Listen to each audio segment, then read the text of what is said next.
Certainly the biggest crowd I've ever seen at Brands Hatch. The weather overcast and the wind dropping just before the start, so a threat of rain to heighten the drama. And what all the people had come to see was what was on paper, at any rate, looked like being the finest British Grand Prix of all time. Only 25 cars could qualify out of the 37 entrants, so that meant keen competition in practice. In fact, all 25 to qualify broke the existing lap record at 1:23, established in March of last year. And in the final positions for the grid, only 1 second covered the 9 fastest cars. Ahead of them, 75 laps on the 2.65-mile full Grand Prix circuit, 199 miles to the checkered flag. 3/4 of the way through the season, this is the 10th in the series. You can see that Niki Lauda has a lead of 4 points over Clay Regazzoni. Fittipaldi, Jody Scheckter well up, having come up recently, and the rest of the field. Now, Niki Lauda is in pole position for this race, having brought the Ferrari 312B3 round towards the last minutes of practice yesterday in 1 minute 19.7 seconds, which by a curious mathematical coincidence is 119.7 miles an hour. The point is that he has broken the mystic 120. Whereas Ronnie Peterson alongside him in car number 1, the JPS 72E, 4-year-old design, modified right up to date, equaled Lauda's time of 119.7. He is 5th in the World Championship, as you saw, with 19 points, and he's really hungry to go. There's the 10-second board, 75 laps, 199 miles to the checkered flag. Niki Lauda in pole position alongside Ronnie Peterson. And it's Lauda leading. Clean start all the way, Lauda ahead of Peterson. And the field safely through paddock. Now up to Druids, and it's still Lauda in the Ferrari ahead of Jody Scheckter in second place. And then Regazzoni has got up well ahead of Peterson. So it's still Niki Lauda really putting on the pressure from Jody Scheckter, Clay Regazzoni and Ronnie Peterson as they go through South Bank Bend. Ronnie Peterson on the outside there ahead of Carlos Reutemann. There's Lauda looking for Scheckter with Regazzoni and Peterson and Reutemann right on his tail. So it's car number 12, Niki Lauda with the Ferrari in the lead, and look at the lead he's pulled out as he storms through Hawthorns with Jody Scheckter on his tail, and then Clay Regazzoni and then Ronnie Peterson as the field sweeps through Westfield. Now the short dash down Dingledale. Just look at that high-speed traffic jam. There's Graham Hill and Peter Gethin bringing up the tail end of the field. Coming down through Dingle to Sterling's now, and Niki Lauda's really putting on the pressure at this opening seconds and pulling away from Jody Scheckter in second place and Clay Regazzoni, and Lauda in the Ferrari has really got a flyer as he comes past the pits at 155 and more on the first lap. It's Lauda, Scheckter, Regazzoni, Peterson, Reutemann, and then Emerson Fittipaldi. And there you see the lead on the long straight where they're knocking 180 miles an hour. How much Niki Lauda looking into his mirror there to see where Jody Scheckter is, and it's Regazzoni still ahead of Peterson and Reutemann and Emerson Fittipaldi. And look again at the gap. Jody Scheckter now opening out a gap ahead of Regazzoni, who's still holding off Peterson, and Reutemann just falling back a little bit. The rest of the field well strung out. Lauda through Scheckter, through Regazzoni, through Peterson on his tail. There's Reutemann, there's Emerson. There's Tom Price well up, showing that his practice time in the shadow was not just a flash in the pan, this brilliant Welsh newcomer to the field. And Niki Lauda really trying immensely hard, and with a disadvantage because he's got more petrol in his tanks than, for instance, the JPS, Jackie Stewart. Yes, correct. The Ford engine certainly travels with less fuel, less oil, less water, in fact, probably than the Ferrari. But at this time, the Ferrari has been performing very well this year. Niki Lauda's driving in a very mature way, one of the most developed drivers over this year. The number 12 Ferrari there that you can see, beautifully controlled. Niki's controlled practice all the way through, in fact, but I think Jody Scheckter's obviously the only man in the position at this time to really compete with him. Jody Scheckter himself, and number 3, my old car, the Tyrrell Ford. Jody looking in his mirrors there for Clay Regazzoni. Now for both Jody Scheckter and for Niki Lauda, it's a good thing that Regazzoni is there because he's definitely going to chance a traffic jam behind him. Niki Lauda's lead 1.8 seconds, and his time for the second lap according to our watch is 1:24, 113.57 miles an hour. And there's James Hunt off at Pilgrims, the driver walking away from the car. So the disastrous sequence of events which has pursued the Hesketh team this season after their non-championship win at Silverstone continues, and James Hunt is out of the race on the third lap. Well, the biggest disappointment of all for British fans is that after only 2 laps we lost James Hunt into Hesketh. James, what happened? Well, I'm not quite sure, but I had some sort of failure at the back of the car in the middle of the South Bank corner on the right rear wheel. I don't know whether it was a suspension or a tyre or something, but anyway, the car just spun straight round and off the track, so that's the end of it for us. But I have a suspicion there was something was wrong from the very start. On the warming up lap, the car was handling very, very badly. We just changed cars. We had to run our spare car because the race car sprung a fuel leak half an hour before the start, so I suppose it's just not our day, really. Jody Scheckter making a fairly clean job of lapping here. One of the good things about Brands Hatch, in fact, is the very good flag marshalling. It's tremendous. And there's a car spun. It's Hans Stuck. He spun. There's something wrong with him. He's obviously bent the rear right-hand wheel. He's hit something. It's Sterling's Bend. The car's sitting in the middle of the road. You can see the very good work, the yellow flag work by the marshals, the emergency crews, and I'm sure they'll get that car moved away. John Watson gets through, and there goes Carlos Reutemann getting through. Reutemann's had a spin too, and there goes Niki Lauda safely through. There goes Beltwells, who's been lapped. There goes Carlos Pace out of it. There goes Denny Hulme. There goes Jody Scheckter in second place, safely through. There's Jadier going through in the shadow, who's been lapped. The marshals now courageously coming out to move the car. Ronnie Peterson behind, Clay Regazzoni just going through the picture as the marshals clear away. You can see the excellent flag work. They are slowing the drivers round so that the emergency crews can get cleared away. They're getting a rope for it. They're going to drag the car. And there goes the shadow. Now, there's been a change in the order. If Carlos Reutemann had indeed spun off while ahead of Emerson Fittipaldi, he spun at South Bank, so we'll have to check the lap chart now. But meantime, Niki Lauda well out of this lot, and with a lead of 8 seconds now on Jody Scheckter in second place. In third place, Clay Regazzoni. In fourth place now, Ronnie Peterson. Clay Regazzoni third, fourth, Ronnie Peterson. Fifth, Emerson Fittipaldi, and sixth, Tom Price. So Tom Price is in the World Championship scoring bracket. It's the leading Ferrari of Niki Lauda then comfortably in the lead by 8 seconds from Jody Scheckter in second place, and Ronnie Peterson has just come into the pits.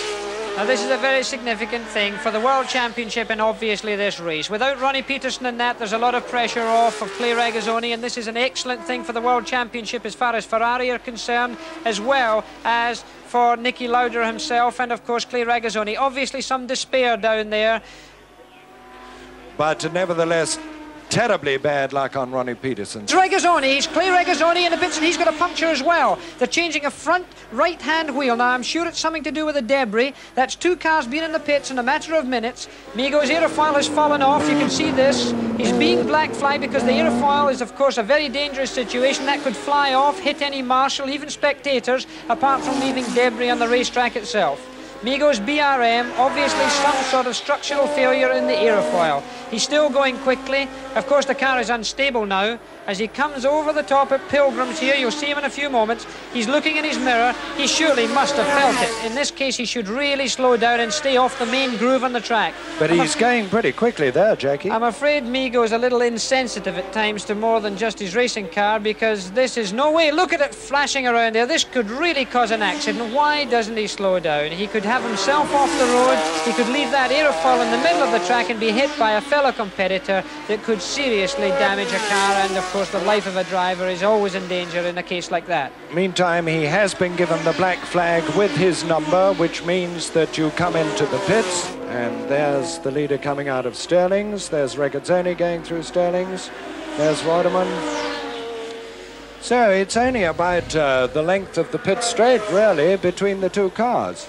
If Jody Scheckter could just see him on the track, this would help. You know, it gives the driver a lot of spirit. It gives him a lot of enthusiasm. If he just sees the tail end of the leading car ahead of him, this will certainly give him that little jab that he needs. And of course, he's going to see a Ferrari in front of him. Even if it's not Niki Lauda's, he's going to see the tail end of Clay Regazzoni's Ferrari. Now, that might just be the carrot he's looking for. Mike Hailwood. Mike Hailwood off at Westfield when lying 5th on the 58th lap. Mike Hailwood with a lot of grass on the right-hand wheels, not apparently punctured.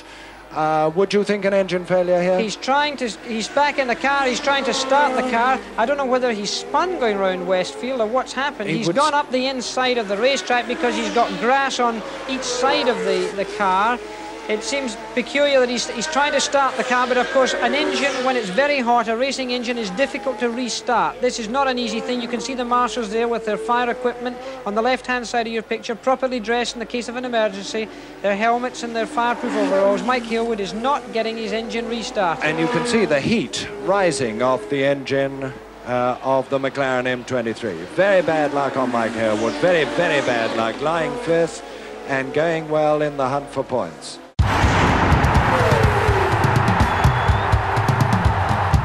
I think he's got a puncture in his rear right wheel. I can see almost the depression on the tyre. It may be that he's got a slow puncture. The profile of the tyre looks to me to be a little down in the middle. Now, I may be wrong. We're looking from the television monitor, but it looks to me like the depression on the crown of the tyre could mean a puncture. This would slow him up. But and here's Jody Scheckter in pursuit anyway, closing up. Now, this is going to be very interesting indeed. Coming up to the completion of the 69th lap with 6 laps of the 2.65-mile circuit to go. And Lauda certainly doesn't know he's got a puncture because he hasn't gone into the pits. There he goes through Paddock Bend. At this stage in the race, if it's only a slow puncture, he may be able to hold it, but there, I'm sure he can't. He's slowing down too much. There's smoke coming out of the back of the car also. A little puff of smoke there as he goes down into bottom hell. The Ferrari people lining themselves up in the pits waiting for it. They're looking towards the racetrack themselves. The pit's a very important part here because the Ferrari pit work, in fact, is very good, but certainly not good enough to save this man's lead if he has to stop. And the gap is only...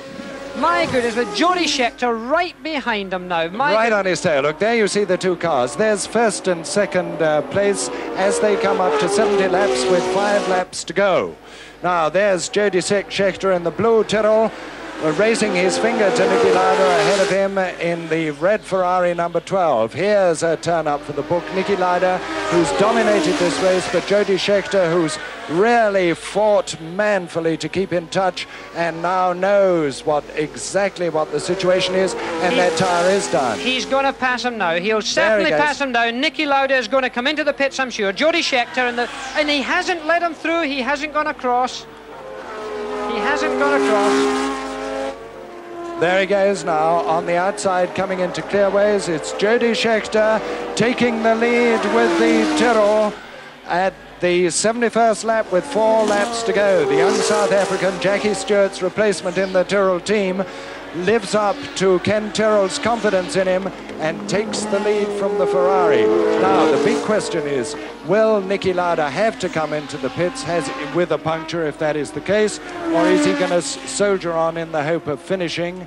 Because now behind him he's got Emerson Fittipaldi, although Emerson is quite a long way back on the McLaren M23 number 5. What a situation for Jody Scheckter and the British Tyrrell team. This is Ken Tyrrell. This must be a great moment from him. We've won the British Grand Prix before. Of course, there's somebody on the grass there. Tom Price going wide on the grass there. Now, here's Niki Lauda, and there's Carlos Reutemann right on his tail now. Now, if he has slowed that much, and he obviously has, Reutemann will be pressing to get past. Carlos Reutemann with the white Brabham, the Works Brabham, on which he's had very mixed fortune. Reutemann is a lap down, of course, but he was fit earlier in the race. He had a spin, and the car's obviously in good song, and he's getting past the Ferrari. So the Ferrari is obviously in trouble. Niki Lauda now really in trouble, and Carlos Reutemann is currently in 6th position. Now, I think it must be that tyre that I saw go down earlier on. I just saw the profile. Now, this is something that a racing driver must always look for in his mirror. It may be this that's causing the slowing down procedure of Niki Lauda. It could be something else, of course. It's difficult for us to see from here. But he must stay on the racetrack. He's got so few laps to go that he can't risk coming into the pits. If he goes into the pits, there's an awful long time to stay in there. There is a puff of smoke coming out of the back of the car. Now that could be almost anything. A very disappointing situation for Nicky. But he is still in second place, and Emerson Fittipaldi in the McLaren number 5 is only a few seconds behind him and closing up. There he is now on the right. There's Lauda on the inside, and Emerson Fittipaldi going past him, so he's now in third place. The tyres are smoking now. The tyre is breaking up because no tyre can put up with this. The tyre itself, you'll see, is smoking as he comes in. There's the tyre smoking. The left-hand rear tyre is starting to break up because of temperature. It's questionable now whether he can get even round to finish this race. I very much doubt it. He'll be on the rim before long. Now he must stay out of trouble. He's got to be very careful. The tyre fly off the rim here. It could cause him a big accident because even at this reduced speed, he's still travelling very fast by road standards. What a desperate disappointment for Niki Lauda, but what a turn-up for the book as far as Jody Scheckter is concerned in the lead, and now Emerson Fittipaldi in second place, and Jackie Ickx, to his great surprise, looks as if he's going to be third on JPS number 2. Meantime, there's John. He's gone on. He hasn't gone into the pits. Niki Lauda hasn't gone into the pits. There's John Watson on his tail. This is really extraordinary. He's got 3 laps to go on the 2.65-mile circuit if he's going to finish. And if he's going to finish and score any points, he's going to be very pushed indeed. He's got to be very careful. The biggest problem here, in fact, is to keep the car on the road, because if that tyre comes off the rim, he's going to fly off the road. Now, this is right on his fingertips, right? He's holding on the edge of a major accident. He's got to be very careful indeed. This, of course, puts the World Championship in a real big change situation. Niki Lauda, after leading this race as he has done, a great disappointment, but of course a great success story for Ken Tyrrell's team, who now find themselves very much in the lead with Jody Scheckter leading the British Grand Prix. They're on their 73rd lap of the 72 laps actually completed. Jody Scheckter in the lead from Emerson Fittipaldi. The Ferrari of Niki Lauda still third, ahead of Jackie Ickx, and fifth is Clay Regazzoni, and sixth is Carlos Reutemann.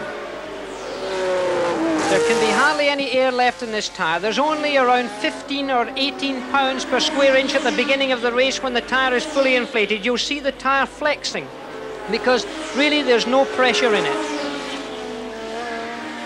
think we should look for Jody Scheckter. Meantime, we're looking out for Jody Scheckter now in the lead with the Tyrrell. There he is. Tyrrell number 3. What a drive for this young South African. Replacement for Jackie Stewart. Lauda still third, of course. Emerson Fittipaldi in second place with the McLaren behind Jody Scheckter's Tyrrell. And then it's Jackie Ickx, who, as I say, must be very surprised because he really wasn't a contender in his JPS. It was the JPS of Ronnie Peterson that was providing all the fire, both in practice and in the early stages of the race, having started in pole position alongside Lauda. 73 laps completed. They're on their 74th.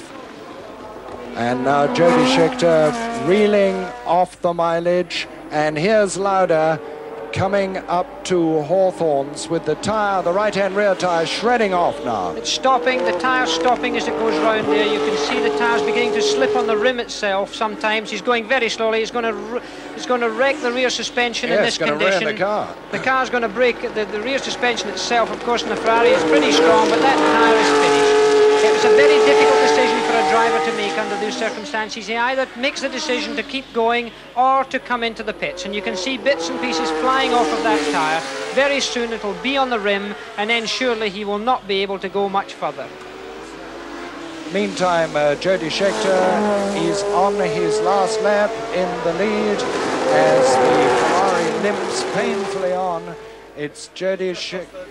And Niki Lauda has just lost third place to Jackie Ickx. Jackie Ickx has got past him. and can he get it to the checkered flag? There'll be no rubber left on that tyre at all. Jody Scheckter's time for his 74th lap, 23.7, and he's coming up. He's come into the pits after all that, and Jody Scheckter's on his last lap, coming up to take the checkered flag in the British Grand Prix. Here he comes, Jody Scheckter on his way to the checkered flag in the British Grand Prix of 1974 in Tyrrell, number 3. There's the checkered flag, and Jody Scheckter wins for Tyrrell and South Africa. Now we've got to see the second man home. Second man home will be Emerson Fittipaldi in the McLaren.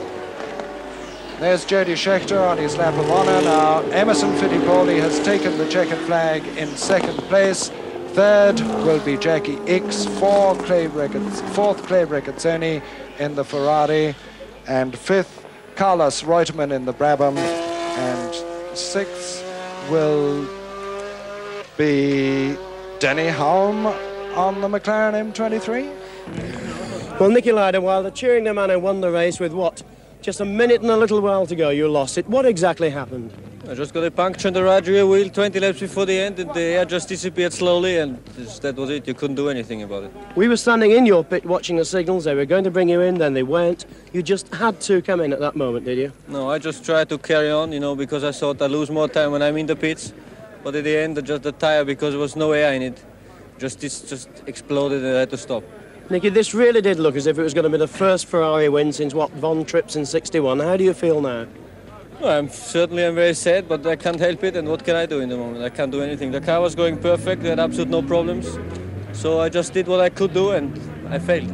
The team manager Ferrari here, Luca, this was terribly bad luck. How do you feel? Well, I think that Niki shown today that no question he's the best driver in the world, because to lead a so difficult race as Brands for all the race in that situation is very important. And the Ferrari is a very good car. We were really very unlucky, and I'm sorry for him, because 3 laps to go he was in the lead of the championship. But I would like to point out strongly another thing, that I didn't like that somebody stopped him and didn't let him to go out before the end of the race, because he was able to make 1 more lap, and for us was important to make the 4th place in the race. Jody, congratulations on one of the most breathless finishes to a Grand Prix we've ever seen. When did you know you'd won the race? Well, when the flag went down. I never count my chickens before they hatch. You'd given a tremendous chase, Jody. Did you at ever time think you could overhaul Niki Lauda? Well, at some stage in the middle I thought maybe I could catch him, and I pressed on as hard as I could, but I couldn't. He was really going well, and towards the middle, towards the 3/4 way through, I felt myself catching him. But then I think he slowed quite suddenly more. Now, according to our ratings, you're about 1 point behind him in the World Championship, and the next race is Nürburgring. What do you feel about that? Well, we've never expected to be so high in the first full year, and the first year with Tyrrell.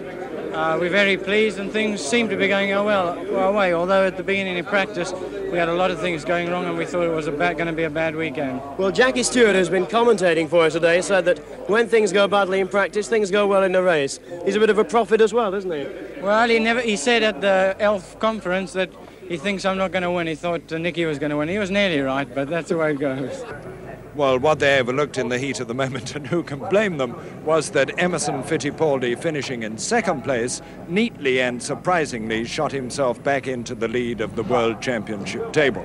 And with only 1 point between Fittipaldi and Lauda, and then 1 point again to Regazzoni and Scheckter, certainly it's anybody's championship, and the next round at the Nürburgring, Niki Lauda's favourite circuit, right at the beginning of next month.